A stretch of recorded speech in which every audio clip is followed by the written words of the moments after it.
When you think of art, you might not think about the BC archives, but it's actually home to more than 15,000 important pieces of art. On This Week in History, we visit the vaults and highlight a pivotal art show in Ottawa, a show that launched Emily Carr's career.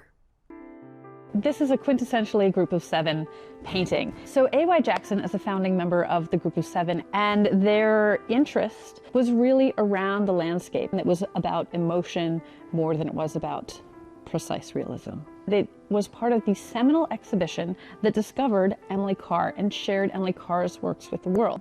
And what a lot of people don't know about that exhibit is that the curator from the National Gallery, Eric Brown, brought A.Y. Jackson and other artists out to the West to paint these places and landscapes, and this is one of those paintings. This is the exhibition catalog, and if you can look really closely here, you see the signature Clee Wick. So the cover of this exhibition catalog was designed by Emily Carr.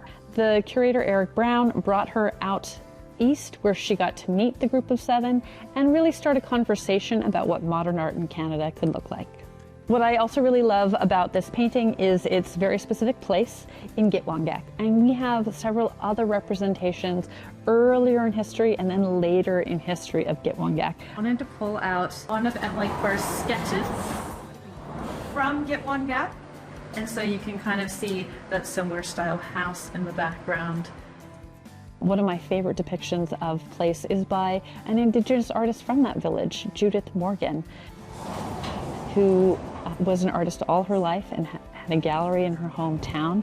And we have a painting from when she was 17 depicting her home village in the way that she saw it.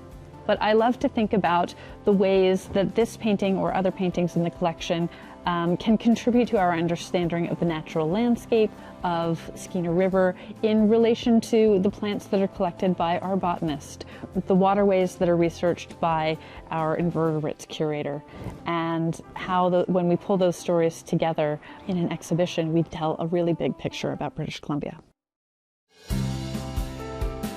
This Week in History, brought to you by the Royal BC Museum, bringing British Columbia's stories together.